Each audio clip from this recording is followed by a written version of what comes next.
Don't take anything personally. This has happened. Now what? So, You never want to vomit out information. hello. Welcome, everyone. I'm your host, Shruti Rustagi, and my guest today knows a thing or two about leading from the front. Her rule is simple: never ask anyone to do something you wouldn't do yourself. I'm excited to be joined by Alison Ricker today, who's a seasoned leader of global sales teams across aviation, logistics, and hospitality. Having lived and worked across the US and Europe, she brings a rare depth of intercultural leadership experience and a reputation for inspiring teams worldwide to exceed their targets while holding herself just as accountable. Active listening, transparency, and leading by example sit at the heart of how she works. Alison, so glad for you to be here. I'm happy to be here. Thanks for the invitation. Absolutely. All right, let's jump in. So, Alison, I want to ask you something about how do you coach managers to deliver bad news to executives? It often happens that we have a missed quarter, a slipped deal, a team attrition issue. How do they do that in a way that builds trust rather than erodes it?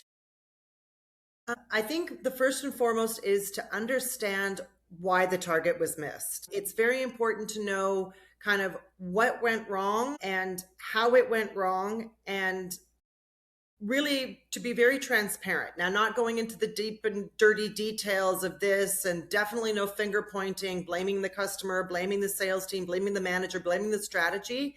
I think it just needs to be a very well curated message. Yeah, we as salespeople never want to miss our targets. We never want to lose a sale. We never want to not exceed expectations, but things happen that are completely outside of our control or within our control. So I think it's just needs to be a very concise message. It needs to be, look, we know what the target was. This is what we were going for. This is the strategy that we had. This is, we either executed or didn't execute it. And this was maybe one or two points that caused the deal to not happen or caused the target to not be met. And also really important kind of saying, look, either it was out of our control, not using those words and just saying this is what happened. The executive will know this was their fault or not their fault, or whether you don't need to point this out.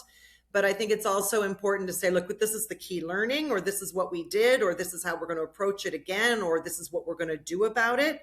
Or sometimes it's like, look, this customer, we're just going to move on and we're not going to. But then also giving the impression or leaving the impression of, look, this one didn't work out, but this is what we have to try to make up for it.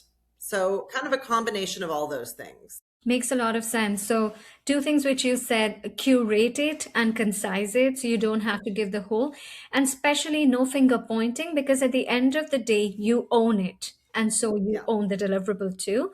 At the same time, remembering that not all of it is going to be in your control. And I especially love the last part, which is about this has happened. Now what? So, now how are you trying to either meet the targets or what are your next steps to do it? Makes perfect sense. And that would definitely build trust. And then I would then ask you one follow up question to this, Alison, that how much detail do you think it's worthwhile going into that emanates trust, but also doesn't get into too much? Yeah. I would say whatever you want to say. I'm sure it's a long story. What the most important thing is, think of executive highlights. Mhm. Very kind of not just skimming over the thing, but maybe I would say if you want to put a time frame on it, maybe 20 seconds, 30 seconds kind of summary. This was the business. This was what we were going after. This was our strategy. And this was the result. Mm. And so I think letting them know this is what's going on, this is what happened. And then either allowing the executives to ask, maybe it's a big deal for them, maybe it's not so much of a big deal, maybe there's a specific doubt that they have that you can address. As with all sales, you never want to vomit out information. And so I would say, whatever the story is, shorten it, shorten it, shorten it, and to make sure that these are the really key points. And sometimes I would actually go to my operations people or to go to another division and say, hey, this is how we're going to present it, and try it out on them first. Try it out on a few colleagues and say, what do you think? Or sometimes certain people have had very successful interactions with executives and say, look, this is how, I mean, I had a guy in strategy that I would go to that I knew my boss's boss really, really well and say, this is how I'm going to present it. And they'll give back like, nope, this is too much. This is too little. Or he'll ask some very obvious questions going, well, what about this? So even try it out on colleagues, and especially if you know someone has either a long experience or a lot of success dealing with the people that you're going to talk to. Makes sense, makes sense. So yeah, using some other people as sounding boards, as well as what you said, keep it completely like succinct, and then they can always ask for more Yeah. details if they need it. That makes Yes. absolute sense. Yeah. And now let's just take this similar situation when they are presenting to executives in a room full of senior leaders, let's say. If they're being challenged on their strategy or their numbers or the way they're thinking about the path forward, what do you think are some of the right ways for middle managers to really show confidence, substantiate what they are presenting, but also have the humility to take the feedback for things they may not yet know, but are coming from experience of the senior Yeah. leaders? First thing is keep calm. Keep your cool. This is not a performance review. This is not a reflection on them personally. They're there to talk about the business. Mm. So don't take anything. So the first thing is keep calm. Don't take anything personally. Second of all, really, really, really listen to the question. Listen to what they're saying, because I know there's things that you want to say as a middle manager, but there are things that the executive is asking specifically, and make sure you answer the question that they ask you. Consider it like a court case, if you were, you know what I mean? Only answer the question that they gave you. And sometimes it's going to be a yes or a no answer. So they might be looking for a yes or no answer. So it could be a yes and never yes, but, or no, but. Give them the answer that they want. And yeah, just really try to figure what they want to know. And also, you can always say, well, look, I can also tell you a little bit about this, and they may let them guide the conversation. Yeah. Hmm. But really listen to the answer the answer, don't get defensive, and be as forthcoming and succinct as you said as possible. I like that. And definitely, I love the yes and, because that is like such a fundamental thing to coming up with creative solutions. I want to poke a little bit more here, Alison. Can you share with us an example or anecdote that brings to life some of this for the listeners, either from your own life or the middle managers you've dealt with? That would be super useful. Yeah. I think we talked about when we first met, and that is going on, and this is for specifically for salespeople, for sales managers. And when you have, let's say, the big boss or the executive in town, and they're in sales as well, and they say, look, I want to go on some sales calls with you. A couple things that I would always say. A lot of times I've gone to markets, I've flown 14 hours to go see customers overseas, and I meet all the customers that love us. All the customers who have a fabulous relationship with my local salesperson, who have great experiences with the company, et cetera, et cetera.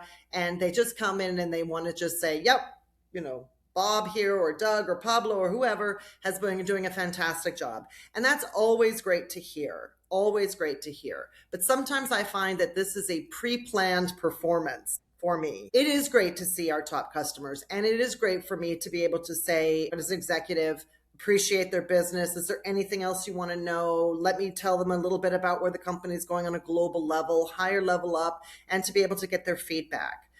This one thing is, though, also always manage it out or balance it out with maybe a customer that you're trying to win, or a customer that you have lost or that you want to get back, or one that you think has very things to say and will say that's critical to the company. Because as an executive, I never want to, of course, I want to come, oh, all the customers are great, they love us, etc. It's always very good to hear and to get that middle market as well opinion about what is going on and what could we be doing better, either our communications, our operations, or whatever. So again, great to meet the great customers and get the good feedback, but also to make sure that we get to see and meet with customers who they're trying to win. Let us be a support to them to hear what their issues are and to know that these guys are not alone in the market, and that these customers, yeah, we want them to potentially give us more business, and it gives us a chance as executives to get that real feedback, that true and valid opinion about how we're doing. I really love that you took this example. And when I combine the two things together, what we were just talking about, that when somebody's challenging your strategy or questioning your numbers, with this, I think the message that you're driving here is middle managers need to start looking at these meetings and these these interactions almost as opportunities to get the feedback from the senior leaders, to get their help. So maybe when they present a strategy, when they present their numbers, maybe the expectation should be poke holes, tell me what I'm not able to see, help me make it better, Yes. so that automatically when there's feedback that comes, they are calm and composed, and they can use, like you said, the yes and to actually come up with a stronger version. That's And it also gives fantastic. us insight into what their strategy is, because if you get the good and the bad of where they are, you as an executive would understand their strategy a little bit more, and that you would understand, and then you can also find out ways that they can support, that we as executives can support them or can't, or say, look, let's not ask them to do things that are not possible. So That's very interesting. That yes, this is also a way that the executives are reading the middle managers, like you said. mhm, That yeah, makes a lot of yeah. sense. Yep. And also, sorry, one last thing is, Yeah. allow, I've been on middle manager sales calls, there's that I feel sometimes that I'm there and that they feel that this is me shadowing and evaluating their sales call business, and I'm not there. This is not me. And of course I'm going to be looking at what their sales skills are and how they run a sales call, but sometimes I feel like I'm just silently sitting there and watching them have a regular sales call. Let them know, let the customer know who's coming, let them understand what the role of that person is. Tell them, like, these are the things that you should say, or maybe we should talk about. Talk to their customer first before the executive comes in, and understand, and let us be a part of the conversation as well. I don't know how many times I just felt like I was the person sitting there and they're having a sales call and I'm just watching the whole thing. Use the strengths, use the backup, allow them to have that conversation, because it's also important that the customer understands that the executive is listening to them and has come there to listen to what they have to say. So don't exclude your executive as well. And you know, you're taking it in such an interesting direction, because what you're saying is start leveraging your executive team. That is so powerful. So, like the example that you just gave, and even the one that we were talking about earlier, is that you could actually involve them in a lot better to instill more confidence in the customer too. Because if my executive is spending the time to listen into the call, which means the customer must be important or this relationship Yep. matters. Yep. And that instills so much confidence. So, yeah, Yes. that's a very different mindset for the middle managers to actually start going with. That makes so much. Opportunity. I mean, you use the executive for what it is, and let the customer be able to shine as well. Yeah, makes perfect sense. So then, on those lines, Alison, tell me, what do you think are some of the biggest mistakes that middle managers make when it comes to, let's say, sales in building visibility with the executive leadership? What mistakes do they make? Like, these are clearly Um, some areas you said how they could leverage the executives. What are the mistakes they make in positioning themselves more strongly in front of the executive leadership? I would say either oversharing or undersharing. There's the middle manager who will send the 3 paragraph long email or forward the email from the customer and make the executive not force the executive to have to kind of, well, what's the problem here? So the executive's time is very limited for the middle managers, but it is very important just because they're getting pulled into all different directions. So oversharing or not saying what they want, being specific, or how they need help, makes their priority with the executive go down a little bit. Like, okay, when I have time to either read all these emails, or yes, you've given me 3 paragraphs of what's going wrong, please tell them what they need. Tell the executive, make sure they know what the issue is and how can the executive help. If it's just an FYI, it's just an FYI. That's fine. And then there's the middle managers who hide. And some of them they want to run their own business. They don't think they're valuable enough for the executive's time or information or whatever. And they quietly go about and do their things and kind of like to stay underneath the radar. We all have these regional meetings or global events. Always make sure that you, as a middle manager, even if you say, look, I don't need this executive or I want to fly, make sure that you just get some face time. Make sure that when you're in the same at one of these events, make sure at a minimum you go in, you introduce yourself, have a few words, talk about your market, even if it's 5 minutes. The reason why we have these conferences or these meetings is to be able to have this FaceTime with someone. Even though you don't want the executive or need the executive or whatever, make sure that you have at least introduced yourself to them or made sure that someone, that your boss has introduced yourself so that they have a name to a face, and maybe if you have a few insights into their market, always let them know, say, hey, if you have any questions, whatever, or even ask the executive a question about, hey, I was curious about this or that, and maybe get a little bit of a rapport for them. I'm not saying you need to become best friends or schedule a meeting, but at a minimum, make sure that you have at least introduced yourself to them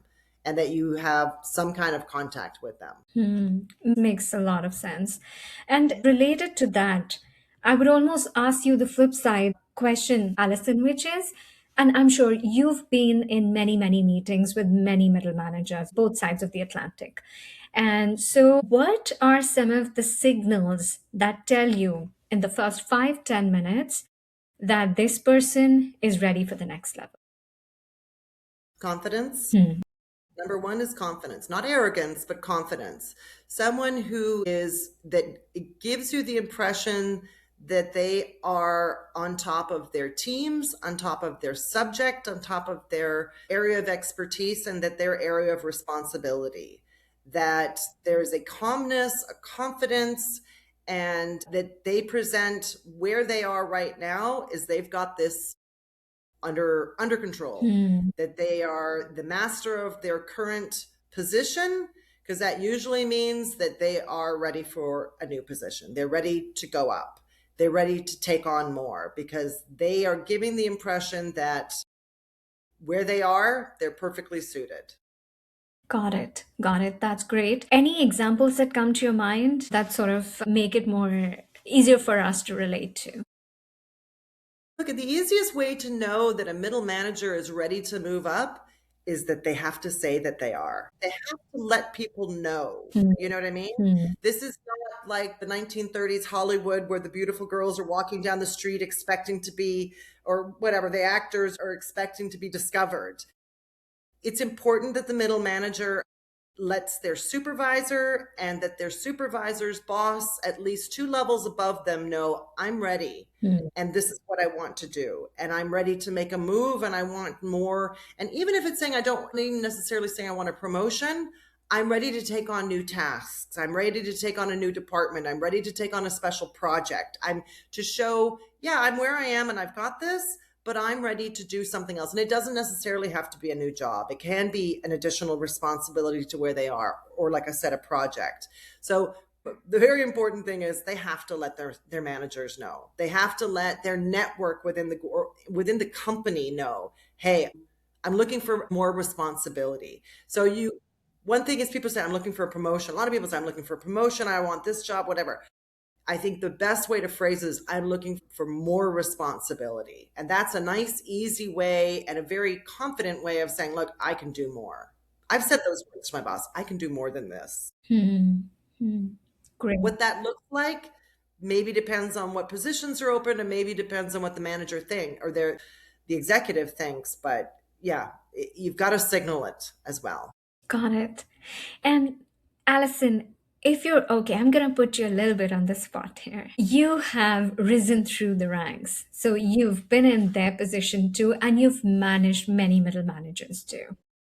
What would you say was one biggest learning moment or one of the biggest learning moments in your own life as you were moving up the ranks and taking on more responsibility, like you call it? There's going to be sacrifices. So this is to everyone, both men and women. There are going to be sacrifices in your personal life. They always say, I don't want to have any, I want all this extra responsibility. I want more money. There is going to be at some point a sacrifice. Something's going to give. And to think that you're going to move up the ranks and you're still going to be able to go to the muffins with mom and hit every single baseball game of your kid, if you can make it happen, great. But be honest with yourself and be honest with your spouse or your partner or your family. Obviously you can't explain it to a 4-year-old or whatever age your kid is. There's going to be some sacrifices. You may have to move, you may have to put in more hours or travel more, but I think the upsides are completely worth it. Obviously there is bigger salary, there's big opportunities, there's bigger benefits to it, but if you can go up the ranks without any changes to your lifestyle, that's great. But be prepared that it will happen. But I think it's definitely very much worth it. And also, don't be discouraged. I've had some jobs that had my name written all over them. I've had jobs that I've gone for that people have written to me, colleagues, and said, "Oh my God, I'm so excited that you're going to take on this new position." And I was still in the interview process and I didn't get it. So don't ever be discouraged by one hiring manager's decision to overlook you or to not give you the job when you knew this is what you absolutely wanted and that this was perfect for you. For whatever reason, you didn't get it, and it probably wasn't anything to do with you. And try not to be discouraged. If it didn't work out this time, something will work out in the future if you keep going at it and you keep going for it. So even when the job seems perfect, it's exactly what you want, you don't get it, move on. Move on. It makes getting the next job that much more sweet. Yeah, and I'm reminded of what Steve Jobs said in the Stanford commencement address, that you can always join the dots backwards. So if it's Yeah. happening, probably it's for the best. Maybe there's a better opportunity waiting for you. Yeah. Yeah. And like I said, don't take it personally, Yeah. but keep your focus on what you want and where you're going.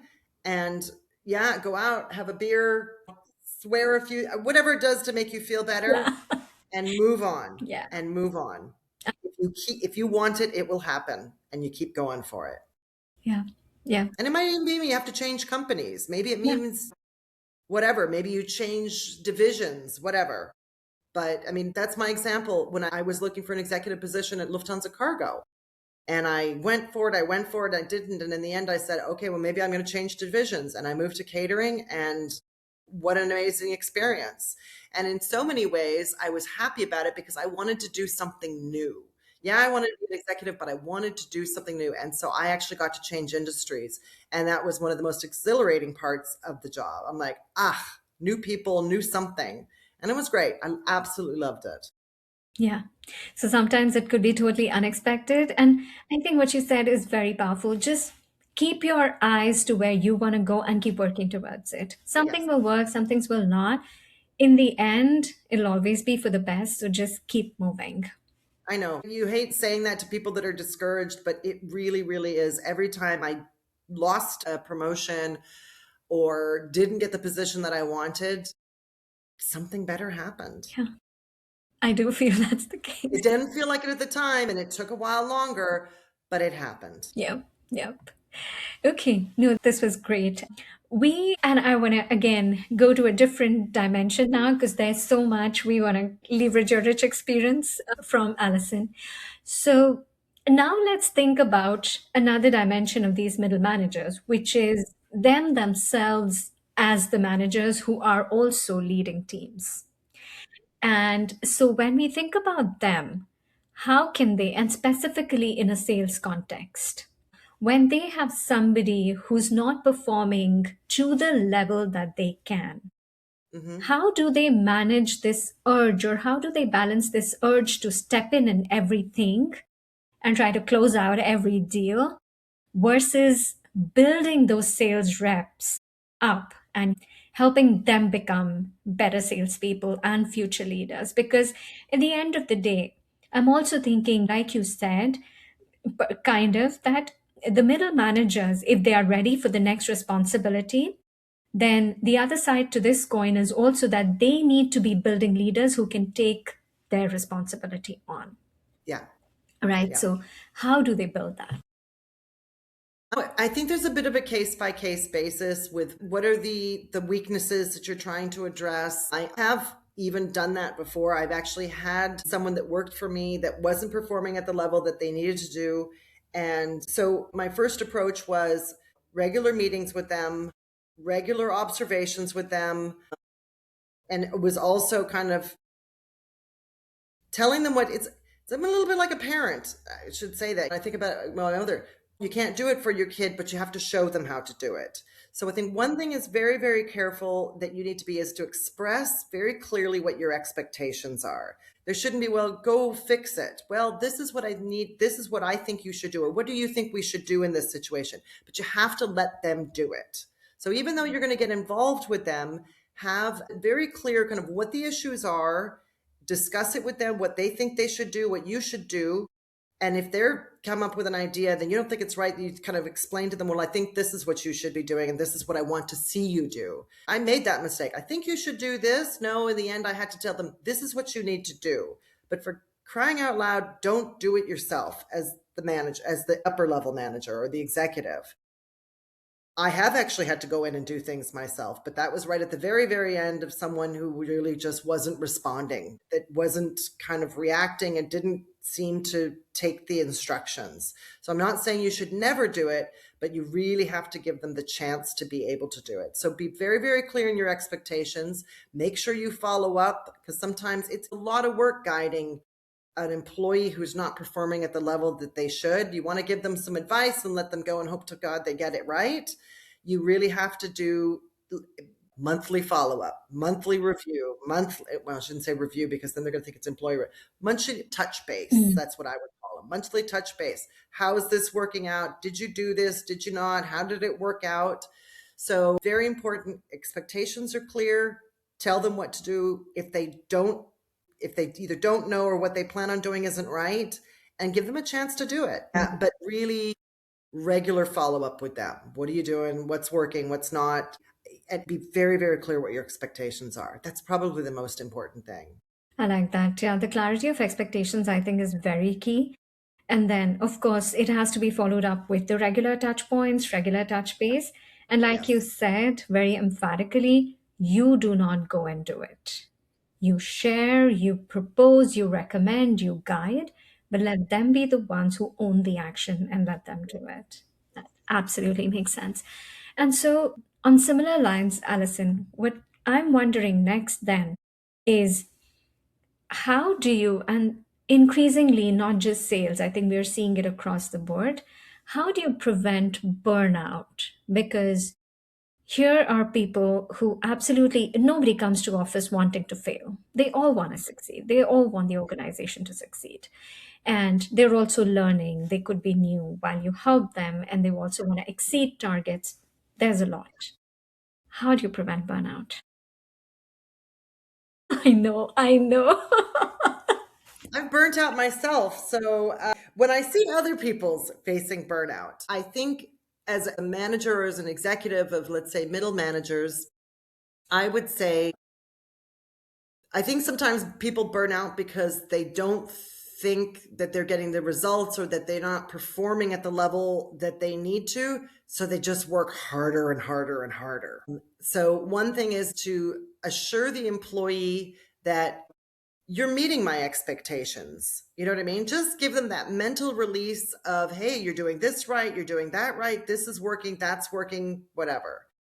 There's also to say, I've said this to a few of my employees over the years. Well, why are you doing that? Well, because this person won't do it. Well, why are you taking this over? Because someone, either operations or an employee or a colleague, is falling behind. And so, well, then if someone and they're in my area of expertise or they're a colleague, then you need to come to me so that I can level out the tasks or like say, look, don't take, because sales has, I'll speak for sales. Sales has made the sale. Sales is the face to the customer. If operations, finance, legal, whatever is falling behind or dropping the ball, the salesperson will automatically try to take it up and solve the issue. I think sometimes people also don't escalate things when they need to. If operations is continually to fail the customer and they keep dealing with their counterparts in operations. You need to bring it up the lessen the load, pass it up the chain. You can't fix this. Stop trying to fix something that you're not able to fix. So maybe doing things that they shouldn't be doing, taking on tasks of other customer or other colleagues that aren't working out, and also maybe feeling that because they're behind on their sales targets, they just have to work harder and harder. You can work as hard as you want, but you can't make something out of nothing. So the usual thing, don't work harder, work smarter. So that kind of covers a lot of the burnout questions or the burnout reasons. Take a step back and look at the big picture. Get help. Yeah, exactly. No, it totally makes sense. And clarity about the swim lanes, one thing that you said, I think is crucial. People with very high degree of ownership, and especially sales because they kind of own the relationship with the customer, they would have the tendency to just go and sort and do everything, even when it's another team's job to do. And so, to that extent, I really like the idea that have the clarity on the swim lanes and then know when to escalate and who and how to escalate. I think that's a very powerful Absolutely. one. Very much so. Absolutely. Because I had the time to succinct it while you were sharing with us the Yeah. details. So, yeah, no, so true. And of course, the other piece in all of this is also working smart. And now, working smart, let me come to that, Alison, a little bit, because working smart increasingly, as you can imagine, in the last 1 year especially, is being very highly correlated to how do we use AI in our Yeah. everyday work. Yeah. Right. And we are all being asked to use AI, and I'm sure sales is no different. So, how do you think their roles are going to evolve or are already evolving in this new day and age that we see? I think it's going to increase the transparency for sales. So sales owns this customer, owns this relationship, and I've always said that sales needs to be transparent to the other parts of the organization as to what's going on with this customer. So I think what's important, or I think what's really good right now, I'm always a big believer in a CRM tool. One of my favorites is Salesforce. So my last two positions, I've kind of driven back the idea of if it's not in Salesforce, it didn't happen, meaning you need to be transparent and letting people know what's going in. So a lot of the reasons why people didn't want to use it is sometimes they didn't see it as a tool, they just saw it as a task to put in their information. So I think now with the tools that they have, transcribing sales meetings and then using, so you don't have to sit there on the flight home and transcribe everything that you wrote down. You could record the meeting and have it transcribed. And then you can have the executive points done on it, and those can be created for you, and you just need to make sure were these points in here, and then this can all be uploaded into your CRM tool. And then you have tools depending on what you have or what version you have, is that this can spread out to the respective parties that need to know about it. So I think the processes for sharing information from a sales call can be done 10 times as fast and 10 times more efficiently than they did before, that you could reach the audience that needs to know about these things. So I think that's the really important thing. And customer complaints can be logged better and categorized and then sent to the respective teams better. This took a lot of time from analysts and people typing things into a system. This can actually all be automated, summarized, and kind of give the notes as opposed to, reading 1,500 customer complaints. They can be grouped, sorted, categorized, and also put into a priority and given to the people that actually can fix them or address them. That's what I think. Makes sense. That is one definite way that they could be working smart. I also feel that when many people ask me in the age of AI how this is going to happen, what's going to be like the sales team's roles and things like that. Personally, I always feel that all of us like the human interaction. And so I do not envisage, at least I may be proven wrong, I do not envisage a time when people will not want to speak to other people. I think that I don't know if it's going to go away. So, to that extent, I feel that no matter what AI does, that interaction will always be so Yeah. important. They call it B2B sales, business to business sales. And I remember as a much younger sales executive. I remember kind of a guy who was probably 20 years ahead of me in the game. It's all about the relationships and it's who you know. And I'm like, no, it's showing up, doing the sales call, giving the best price solution, being there on the phone. And I remember kind of just thinking that's not true. And it absolutely is true, especially the higher up you get. You need to establish the relationship because people sell to people. Even though one business sells to another business, a person is selling to a person. Now there's analytics, there's targets, there's strategies, there's whatever incentives behind it all. But people need to be able to trust and to be able to have the contact. Whereas I know even to this day, you pick up the phone and say, hey, this is what I need. And no AI at this point will be able to have that kind of emotional intelligence. No matter how much chat GPT gives you the impression that they really understand my issue. They don't. Chat GPT is never going to call me up and say, hey, how did that last shipment go? I should chat GPT just as one of them. Sales call is never going to call up a customer and say, how did that first shipment go? Is there anything else we can do for you? Oh, I read in this thing that blah, blah, blah. I saw your post on LinkedIn. This is at least not in our lifetime. I don't think it's going to be able to do that. You Oh never my know. grave dots, you never know, but Yeah, awesome, Alison. This was so good. So I'm still gonna ask you one last sure. thing. If there was one thing you would want somebody to take away from our discussion, there were too many nuggets, I know. What would Yeah. that one thing be? Be proud you're a middle manager. You've made it this far. You know what I mean? We all started off in an entry level. I remember my first job was a Sachbearbeiterin in Germany. And my first pride was that I could actually say the word. And then I actually looked it up in the dictionary and it was clerk. And I went, oh, I'm a clerk. Okay. But I was so proud. So, look, if you've gone to middle management, you have done something right. You've shown initiative. You've shown that you have leadership skills. And whether or not you want to stay and be the best middle manager or you want to move up, be proud. The world needs executives, but there's a lot more middle managers out there grinding it out in the markets, doing the things that are important that position requires. So don't ever underestimate or undervalue yourself as I'm in middle management. Middle management is just as important as the clerks out there, that as the executives. They are a driver of a lot of this business. So be all you can be and be proud of where you've got so far. And if you aspire to be higher, go for it.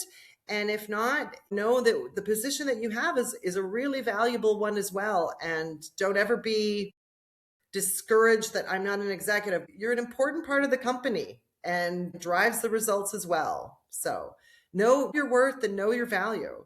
Absolutely. Amazing. On that amazing, encouraging, empowering note, thank you so much, Alison. It's been a pleasure. Thank you so much for inviting me. It's great. Thank you for tuning in. If something landed for you today, try it this week and tell me how it went. If this episode helped, share it with someone who you think needs it. Leave us a rating so that this show reaches everyone it's meant to reach and it's meant for. Till then, keep building the influence, keep driving the results, and keep having the impact. See you in the next episode.